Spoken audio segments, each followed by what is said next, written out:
இன்னைக்கு ரெண்டு முக்கியமான சம்பவங்களை பற்றி தான் பார்க்க போறோம். ஃபர்ஸ்ட் இந்த ஐஎன்சி இருக்கு பாத்தீங்களா?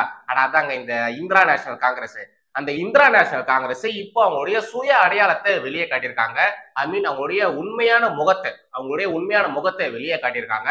ஆல்ரெடி இந்த புள்ளி வச்ச கூட்டணிக்குள்ள 1008 பிரச்சனைகள் இருக்கு. அப்படி இருக்கும்பொழுது காங்கிரஸ் அவங்க இந்த ஒரு சுய அடையாளத்தை வெளிக்காட்டும் போது, அவங்களோட சுய புத்தியை காட்டும் போது, இந்த புள்ளி வச்ச கூட்டணிக்குள்ள என்னென்னலாம் குழப்பங்கள் வரப்போகுது அப்படின்னு தெரியல. எலெக்ஷனுக்கு இன்னும் ஒரு 3-4 மாசம் தான் இருக்கு. அதுக்கு முன்னாடி காங்கிரஸ் பண்ணக்கூடிய இந்த ஒரு செயலால இந்த புள்ளி வச்ச கூட்டணி என்ன ஆக போகுதுன்னு சத்தியமா தெரியல. அது பற்றி பார்க்க போறோம். அடுத்ததாக திமுக எம்எல்ஏ ஒருத்தர் திமுக தலைவர்களுக்கு எதிராக, முக்கியமா அடுத்த முதலமைச்சர் வேட்பாளர் இவர்தான், திமுகவுடைய அடுத்த முதலமைச்சர் இவர்தான் அப்படின்னு சொல்லப்படுற நம்முடைய அமைச்சர் உதயநிதி ஸ்டாலின் அவர்களுக்கு எதிராகவே இந்த திமுக எம்எல்ஏ அவர்கள் ஒரு தரமான சம்பவத்தை பண்ணியிருக்காரு. அது என்ன ஏதுங்கிறத பார்த்துட்டு இந்த ஒரு வீடியோ நம்ம முடிச்சுக்கலாம். சோ வாங்க இந்த ரெண்டு முக்கியமான விவகாரங்களை குறித்தும் விலாவரியா இந்த வீடியோல பார்க்கலாம்.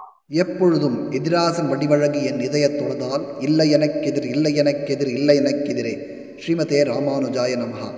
யாதருமே தேசியவாதிகள் எல்லாருக்கும் வணக்கம். இந்த வீடியோ ஆரம்பிக்கிறதுக்கு முன்னாடி முக்கியமான ஒரு விஷயத்த சொல்லிடுறேன். கிட்டத்தட்ட 73% பேர் இந்த சேனலை சப்ஸ்கிரைப் பண்ணாம தான் பாக்குறீங்க. தயவு செய்து அந்த ஒரு சின்ன பட்டன், அந்த ரெட் கலர் பட்டன், அதை பிரஸ் பண்ணிட்டீங்கன்னா நல்லா இருக்கும். எனக்கும் அது கொஞ்சம் மோட்டிவேஷனா இருக்கும். சரி, நம்ம கண்டென்ட்டுக்குள்ள போயிடலாம். இந்த புள்ளி வச்ச கூட்டணின்னு சொல்லி ஒண்ணு உருவாச்சு பாத்தீங்களா? இந்த புள்ளி வச்ச கூட்டணி உருவாகும் போது இந்த கூட்டணி கட்சிகளுக்கு தலைவரா திரு நிதிஷ்குமார் அவர்கள் தான் இருக்கணும்னு எல்லாருமே பேசிக்கிட்டாங்க. ஆல்சோ அவருடைய தலைமையில கூட மீட்டிங்லாம் நடந்தது. இந்த 5 மாநில தேர்தல் முடிவுகள் வரத்துக்கு முன்னாடி வரைக்கும் இந்த காங்கிரஸ் ஆடின நாடகம்லாம் இருக்கு. எப்பா, உண்மையாலேயே அந்த சிவாஜி கணேசனே தோத்துருவாரு, அப்படிலாம் நாடகம் ஆடுனாங்க. முக்கியமா அந்த தேர்தல் நடக்கும் பொழுது இந்த புள்ளி வச்ச கூட்டணிக்குள்ள இருக்கக்கூடிய அந்த கட்சிகள் இருக்கு இல்லையா, அந்த கட்சிகளுக்கே பயங்கரமான துரோகங்களை இந்த காங்கிரஸ் பண்ணாங்க. அந்தந்த மாநிலங்கள்ல போட்டி போடும் பொழுது, மாநிலங்களுக்குள்ள நாம போட்டி போடும்போது கூட்டணி எல்லாம் கிடையாதுங்க, தனித்தனியா தான் நம்ம போட்டி போடணும், நாம இந்த எம்பி எலெக்ஷன்ல மட்டும்தான் கூட்டணியா இருக்கணும் அப்படிங்கிற மாதிரி பகீர்னு ஒரு குண்டை தூக்கி போட்டு அந்த கூட்டணி கட்சிகளுக்கு மிகப்பெரிய ஒரு துரோகத்தை, நம்பிக்கை துரோகத்தை இதை காங்கிரஸ்காரங்க பண்ணாங்க. அதுக்கப்புறமா தேர்தல் முடிவு வந்தது. ஃபர்ஸ்ட் 4 மாநில தேர்தல் முடிவுகள் வந்தது. அதுல 3த்துல பாஜக தான் வின் பண்ணாங்க. ஒரே ஒரு தேர்தலை மட்டும்தான் காங்கிரஸ் வின் பண்ணாங்க. அந்த முடிவுகள் வந்ததுக்கு அப்புறமா பாவம் காங்கிரஸ்னால அதை தாங்கிக்கவே முடியல. அதுக்கு முன்னாடியே இந்த காங்கிரஸ் அந்த புள்ளச்சக்குடியில இருக்கக்கூடிய கட்சிகள் யாரும் பெருசா மதிக்கவே மாட்டாங்க. இந்த தேர்தல் முடிவுகள் வந்ததுக்கு அப்புறமா சுத்தம், முக்கியமா நம்மளுடைய பப்புஜி அவர்களை யாரும் மதிக்கிறதே இல்லை. அதுல நம்முடைய மம்தா அவர்கள், நம்மளுடைய கெஜ்ரிவால் அவர்கள், இவங்க எல்லாம் பாத்தீங்கன்னா ஓப்பனாவே கலாய்ப்பாங்க. பப்புஜி அவர்களை காங்கிரஸ்காரங்க ஓப்பனாவே கலாய்ப்பாங்க. இதுல இந்த தேர்தல் முடிவுகள் வேற ரொம்ப மோசமா வந்தது இல்லையா, அதனாலே இந்த காங்கிரஸோட நிலைமை படு மோசமா போயிடுச்சு. இந்த புள்ளி வச்ச கூட்டணி ஒரு ஃபார்முக்கு வந்துட்டு இருக்கும்போது நம்மளுடைய ரங்கராஜ் பாண்டே அவர்கள் ஒரு இன்டர்வியூல ஒரு முக்கியமான விஷயத்த சொல்லியிருந்தாரு. இந்த இந்திரா நேஷனல் காங்கிரஸ் இருக்கு இல்லையா, இவங்களுடைய புத்தி என்ன, இவங்க எப்படி செயல்படுவாங்க, இவங்க தேர்தல் காலகட்டத்துல எப்படி மாறுவாங்க அப்படிங்கிற மாதிரியான பல விஷயங்களை அவர் அப்பவே புட்டு வச்சிருந்தாரு. அந்த டைம்ல திரு ரங்கராஜ் பாண்டே அவர்கள் என்னென்னலாம் சொல்லிட்டு இருந்தாரோ அதுதான் இப்ப நடக்குது. உண்மையாலே இப்ப அது எல்லாமே நடந்து வந்துட்டு இருக்கு. That's why he is a Chanakyan. இந்த கூட்டணி அமைக்கிறதுக்காக காங்கிரஸ் என்ன வேணாலும் பண்ணும், எவ்வளவு விஷயத்த வேணாலும் அவங்க விட்டு கொடுப்பாங்க. ஆரம்ப காலகட்டத்துல அவங்க இப்படிதான் பண்ணுவாங்க. நீங்களே இந்த கூட்டணி கட்சியினுடைய தலைவரா இருந்துக்கோங்க, நீங்க சொல்றவங்களே நீங்க பிஎம் கேண்டிடேட்டா அனௌன்ஸ் பண்ணிக்கோங்க, உங்க கட்சியில இருக்கக்கூடிய நபர்களே நீங்க பிஎம் அனௌன்ஸ் பண்ணிக்கோங்க, இந்த கூட்டணி கட்சிக்கு தலைவரா நீங்களே யாராச்சும் ஒருத்தரை முடிவு பண்ணிக்கோங்க, அந்த தலைமை பதவி கூட எங்களுக்கு வேண்டாம் அப்படிங்கிற மாதிரிலாம் சொல்லுவாங்க. ஆனா அதுக்கப்புறமா தான் இந்த காங்கிரஸ் பொறுமையா அவங்களுடைய அரசியல் விளையாட்டை பண்ண ஆரம்பிப்பாங்க. ஒரு விஷயத்திலுமே அவங்க லைட்டா இன்ஃபுளுன்ஸ் பண்ண ஆரம்பிப்பாங்க. இப்படி உள்ளுக்குள்ள இன்ஃபுளுன்ஸ் பண்ணதுக்கு அப்புறமா அந்த கூட்டணி கட்சியுடைய தலைவரா காங்கிரஸ்காரங்களை ஒருத்தங்களை கொண்டு வருவாங்க, பிஎம் கேண்டிடேட்டை காங்கிரஸ்காரங்க இருந்து ஒருத்தங்களை கொண்டு வருவாங்க. அப்படிங்கிற மாதிரி ஏகப்பட்ட விஷயங்களை நம்மளுடைய பாண்டே அவர்கள் அப்பவே ஆணி அடிச்ச மாதிரி சொன்னாரு. நம்ம பாண்டே அவர்கள் அப்போ சொன்னது இப்ப அப்படியே நடந்திருக்கு. உண்மையாலேயே அவர் சொன்ன வார்த்தைகள் கொஞ்சம் கூட மாறாம அது எல்லாமே இப்ப நடந்துட்டு இருக்கு. நம்மளுடைய ரங்கராஜ் பாண்டே அவர்கள் தமிழக அரசியல் காலத்துல மட்டும் கிடையாது, இந்திய அரசியல் காலத்துல கூட பயங்கரமா இன்ஃபுளுன்ஸ் பண்றாரு.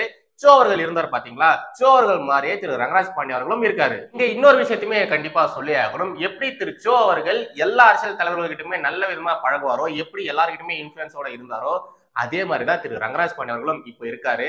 சோ சோ அவர்கள் மாதிரியே தான் திரு ரங்கராஜ் பாண்டே அவர்கள் இப்ப இருக்காரு. சோ அவர்கள் மறைந்திருக்கலாம், ஆனால் ரங்கராஜ் பாண்டே அவர்கள் உருவத்துல சோ அவர்கள் இங்க வாழ்ந்துட்டு தான் இருக்காரு. சரி, நம்ம சப்ஜெக்டுக்கு வரலாம். நம்மள ரங்கராஜ் பாண்டே அவர்கள் அப்போ சொல்லியிருந்தாரு இல்லையா, அது இப்ப நடந்திருக்கு. அது என்னன்னா, இங்க ஒரு நியூஸ் கார்டு ஒன்று போடுறேன், தயவுசெய்து அதை பாருங்க. இந்தியா கூட்டணியின் தலைவர் மல்லிகார்ஜுன கார்கே இந்தியா கூட்டணியின் தலைவராக காங்கிரஸ் கட்சியின் மல்லிகார்ஜுன கார்கே தேர்வு செய்யப்பட்டிருப்பதாக தகவல் வெளியாகி இருக்கிறது. கொஞ்ச நாளைக்கு முன்னாடி நீங்க எல்லாருமே கண்டிப்பா கேள்விப்பட்டிருப்பீங்க, பிரதமர் வேட்பாளர் திரு கார்கே அவர்கள் தான் அப்படிங்கிற மாதிரிலாம் சொல்லிட்டு இருந்தாங்க. நிறைய வதந்திகள், அது வதந்தியா இல்ல உண்மையான விஷயமான்னு தெரியல. பட் பிரதமர் வேட்பாளரா திரு கார்கே அவர்கள் தான் இருக்க போறாரு அப்படிங்கிற மாதிரியான செய்திகள் நம்ம எல்லாருமே பார்த்திருப்போம். இப்போ ஓப்பனாவே இந்த புல்வெச்ச குழுவுடைய தலைவரா திரு கார்கே அவர்கள் தான் இருக்க போறாரு அப்படிங்கிற மாதிரியான ஒரு தகவல் வெளியாயிருக்கு. இந்த புல்வெச்ச கூட்டணி மேல கோலம் போட போறது நம்முடைய பாஜக தான். மோடி அவர்களுக்கு எதிராக நீங்க யார பிரதமர் வேட்பாளரா நிக்க வச்சாலும் சரி, கார்கே அவர்களாகட்டும் சரி, பூஜா ஆகட்டும் சரி, மம்தா தீதி அவர்களாகட்டும் சரி, அரவிந்த் கெஜ்ரிவால் ஆகட்டும் சரி, ஏன் சோனியா காந்தி அம்மையார் அவர்களே நின்னாலும் சரி, இந்த 2024 தேர்தல்ல மறுபடியும் பிரதமரா ஆக போறது மோடி அவர்கள் தான். இது மோடி அவர்களே தடுக்க நினைச்சாலும் நடக்காது. இவ்வளவு பிரச்சனைகள் புல்வெச்ச கூட்டணிக்குள்ள நடந்துட்டு இருக்கு. பல மாநிலங்கள்ல இந்த புல்வெச்ச கூட்டணிக்குள்ள இருக்கக்கூடிய அந்த கட்சிகளுக்கு குடிமிப்பிடி சண்டையே நடந்துட்டு இருக்கு. கேரளால எல்லாம் அடிச்சுக்கிறாங்க, பயங்கரமா அடிச்சுக்கிறாங்க. பஞ்சாப், டெல்லியில எல்லாம் பயங்கரமா அடிச்சுக்கிறாங்க. அப்படிலாம் ஒரு பக்கம் நடந்துட்டு இருக்கு. இந்த சூழ்நிலையில இந்த காங்கிரஸ்காரங்க என்ன பண்ணிருக்காங்க, பிரபு ஸ்ரீ ராமர் கோயிலுடைய கும்பாபிஷேகத்துக்கு நாங்க வரமாட்டோம், நாங்க அதுக்கு வரமாட்டோம் அப்படிங்கிற மாதிரி வெளிப்படையாவே சொல்லியிருக்காங்க. இதெல்லாம் ஒரு பக்கம் இருக்கும்பொழுது இவங்க இப்ப அனௌன்ஸ் பண்ணிருக்கக்கூடிய இந்த ஒரு விஷயம் இவங்களுக்கு பெரிய ஆப்பதான் அமைய போகுது. கண்டிப்பா நார்த் சைட்ல இவங்க கும்பாபிஷேகத்துக்கு வரமாட்டோம் சொன்ன ஒரு விஷயமானது கடுமையான எதிர்ப்பு கிளப்பதான் போகுது. கண்டிப்பா இந்த தேர்தலில் இந்த புலிவெச்ச கூட்டணி படுதோல்வி அடையதான் போகுது. இதெல்லாம் போதாதுன்னு எக்ஸ்ட்ரா ஃபியூவல் மாதிரி நம்முடைய பப்புஜி அவர்கள் பாரத் ஜோடோ யாத்ரா சொல்லிட்டு பயங்கரமான காமெடியான சம்பவங்கள்லாம் பண்ணிட்டு வந்துட்டு இருக்காரு. அவர் எங்கெங்கெல்லாம் பாரத் ஜோடோ யாத்திரை சொல்லிட்டு அந்த பாத யாத்திரைக்கு போறாரோ அங்கெல்லாம் பாஜக தான் வின் பண்ணிட்டு வந்துட்டு இருக்கு. அங்கெல்லாம் காங்கிரஸ் அவங்களுடைய ஆட்சியை இழந்துட்டு தான் வந்துட்டு இருக்கு. சோ ஆப்வியஸ்லி என்ன ஆக போகுது, 2024 ரிசல்ட் என்ன அப்படிங்கிறது எல்லாருக்குமே தெரியும். ஒருவேளை இந்த ஒரு விஷயம் இப்படி கூட இருந்திருக்கலாம், நாம நின்று தோக்குறதுக்கு பதிலா கார்கே அவர்களை நிக்க வச்சு தோத்துட்டோம்னா நாளைக்கு நாம அவரை பிளேம் பண்ணிருக்கலாம் இல்லையா, கார்கே அவர்களை நிக்க வச்சதுனாலதான் இந்த தேர்தலை நம்ம தோத்துட்டோம் அப்படிங்கிற மாதிரி அவர் மேல பிளேம போடலாம். பாத்தீங்களா, அதனாலதான் இது மாதிரிலாம் பண்றாங்க போல இருக்கு. தெரியல. இவ்வளவு விஷயங்கள்லாம் போயிட்டு இருக்கும்போது கண்டிப்பா தேர்தல் வரதுக்கு முன்னாடியே இந்த புள்ளி வச்ச கூடையில இருக்கக்கூடிய கட்சிகள் ஒண்ணுனா பிச்சின் போக போகுதுதான் நினைக்கிறேன். அப்படிதான் ஆகும் நினைக்கிறேன். கடைசியாக இந்த திமுக காரங்க மற்றும் திமுக கூட இருக்கக்கூடிய அந்த கட்சிகள் இவங்க எல்லாருமே ரொம்ப வெளிப்படையாவே அவங்களுடைய சனாதன எதிர்ப்பை காட்டுறாங்க. அதாங்க ஹிந்து மத எதிர்ப்பை ரொம்ப வெளிப்படையாவே காட்டுறாங்க. நம்முடைய தமிழக அமைச்சர் திரு உதயநிதி ஸ்டாலின் அவர்கள் சனாதன ஒழிப்பு மாநாட்டுல கலந்துகிட்டு ஒரு பேசின ஒரு சில விஷயங்கள்லாம் எந்த அளவு சர்ச்சையை ஏற்படுத்தியது அப்படிங்கிறத கண்டிப்பா நீங்க எல்லாருமே பார்த்திருப்பீங்க. அதனாலேயே இந்த புல்வெச்ச கூட்டணிக்குள்ள ஏகப்பட்ட சச்சரவுகள், ஏகப்பட்ட பிரச்சனைகளா நடந்தது. இவ்வளவு விஷயங்கள் நடந்திருந்தாலும் அவங்களுடைய அந்த சனாதன எதிர்ப்பு அந்த ஒரு விஷயத்துல அவங்க ரொம்ப ஸ்ட்ராங்காவே நிக்கிறாங்க. அமைச்சர் உதயநிதி ஸ்டாலின் கூட பிரஸ் மீட்ல நீங்க பாத்திருந்தீங்கன்னா கண்டிப்பா உங்களுக்கு தெரிஞ்சிருக்கும். இந்த அளவு அக்ரெசிவா சனாதன எதிர்ப்புல இருக்கக்கூடிய ஒரு கட்சியில ஒரு திமுக எம்எல்ஏ என்ன பண்ணிருக்காரு, இங்க சைட்ல போற அதை கொஞ்சம் பாருங்களேன். சனாதன பொங்கல் விழா திமுக எம்எல்ஏ பங்கேற்பு, சனாதன பொங்கல் விழா அதுல இந்த திமுக எம்எல்ஏ பார்ட்டிசிபேட் பண்ணிருக்காரு. கும்பகோணத்தில் இந்து மக்கள் கட்சி ஒருங்கிணைந்த மாபெரும் சனாதன பொங்கல் விழாவில் திமுக எம்எல்ஏ சாக்கோட்டை அன்பழகன் பங்கேற்பு. கொள்கைக்கு எதிரான பெயரில் நடந்த விழாவில் அன்பழகன் பங்கேற்றதால் தொண்டர்களிடையே சலசலப்பு. அதாவது கொள்கைக்கு எதிரான பெயரில் சனாதனம் அப்படிங்கிறது திமுகவுடைய கொள்கை தான், சனாதன எதிர்ப்பு தான் திமுக கொள்கை அப்படிங்கிற மாதிரி இந்த செய்தியில இந்த நியூஸ் கார்டுல போட்டிருக்காங்க. அண்ட் ஆல்சோ இதே விஷயத்தை தான் நம்முடைய அமைச்சர் உதயநிதி ஸ்டாலின் அவர்களும் சொல்லியிருந்தாரு. ஆக்சுவலி முக்கால்வாசி திமுக காரங்க இப்படிதான் இருக்காங்க. அவங்க மேடைகள்ல பேசும்பொழுது, டிவி நிகழ்ச்சிகள்ல பேசும்போது, மற்ற நிகழ்ச்சிகள்ல பேசும்பொழுது இத மாதிரிதான் பேசுவாங்க. சனாதன எதிர்ப்புன்னு பேசுவாங்க, ஆரியம்னு பேசுவாங்க, பார்ப்பனியம்னு பேசுவாங்க, இத மாதிரிலாம் பேசுவாங்க.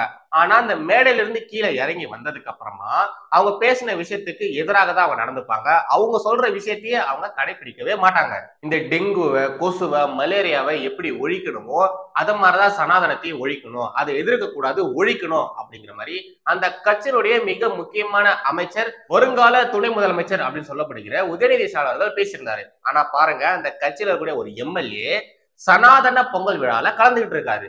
இந்த சனாதன பொங்கல் விழா இந்த கான்செப்டை பத்தி ஃபர்ஸ்ட் நான் உங்களுக்கு சொல்லிடுறேன். இப்போ நீங்க பாத்துருக்கலாம், அங்கங்க சமத்துவ பொங்கல் விழா, சமத்துவ பொங்கல் அப்படின்ற மாதிரி விஷயங்கள்லாம் நீங்க கேள்விப்பட்டிருப்பீங்க. அதுக்கு கவுண்டர் அட்டாக் கொடுக்குற வகையில தான் இந்து அமைப்புகளை சேர்ந்தவர்கள் சனாதன பொங்கல் விழா அப்படிங்கிற மாதிரி ஆர்கனைஸ் பண்ணியிருக்காங்க. அந்த சனாதன பொங்கல் விழாவில தான் திமுக எம்எல்ஏ அவர்கள் கலந்துகிட்டு இருக்காரு. இந்த செய்தி வந்ததுக்கு அப்புறமா இணையதளங்கள்ல ரொம்ப பாப்புலரா இருக்கக்கூடிய ஊபிஸ்கள்லாம், நிறைய ஃபாலோவர்ஸ் இருக்கக்கூடிய ஊபிஸ்கள்லாம், அதுக்கப்புறமா இந்த ஜால்ரா கோஷ்டிங்க, இது எல்லாமே பயங்கரமா கத்தி கதறி கூச்சல் போட்டுட்டு இருக்குங்க.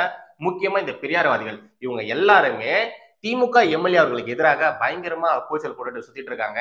இதெல்லாம் பார்க்கும்போது எனக்கு ஒரு செட்டப் மாதிரி தாங்க தெரியுது. உண்மையாலே எனக்கு ஒரு செட்டப் மாதிரி தான் தெரியுது. ஏன் நான் அப்படி சொல்றேன் அப்படிங்கறதை நான் சொல்லிடுறேன். கரெக்டா தேர்தல் வரும்பொழுது, தேர்தல் காலங்கள்ல இத மாதிரியான விஷயங்களை நீங்க அடிக்கடி பார்க்கலாம். இதே மாதிரிதான் 2021 தேர்தல் நடக்கும்பொழுது எல்லாருமே கையில வேலை பிடிச்சிட்டு சுத்திட்டு இருந்தாங்க. அது வரைக்குமே கடவுள் மறுப்பு பேசிட்டு இருந்த எல்லாருமே கையில வேலை பிடிச்சிட்டு சுத்திட்டு இருந்தாங்க.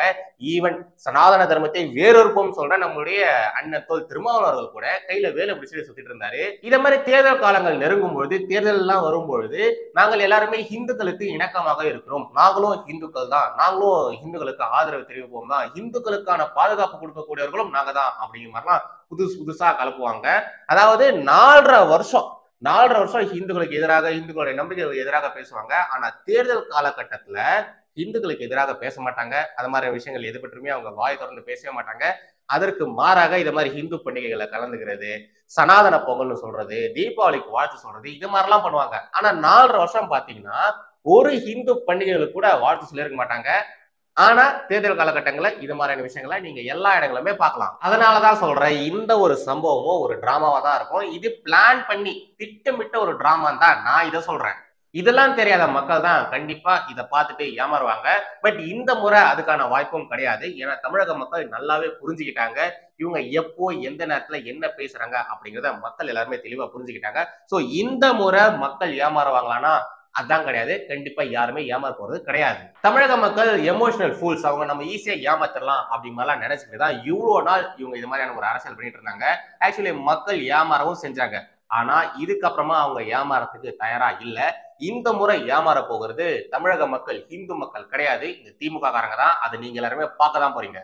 சோ அதான் இன்னைக்கான கண்டென்ட். மறுபடியும் அடுத்த ஒரு சந்திக்கிறேன். ஜெய் ஹிந்த், வந்தே மாதரம்.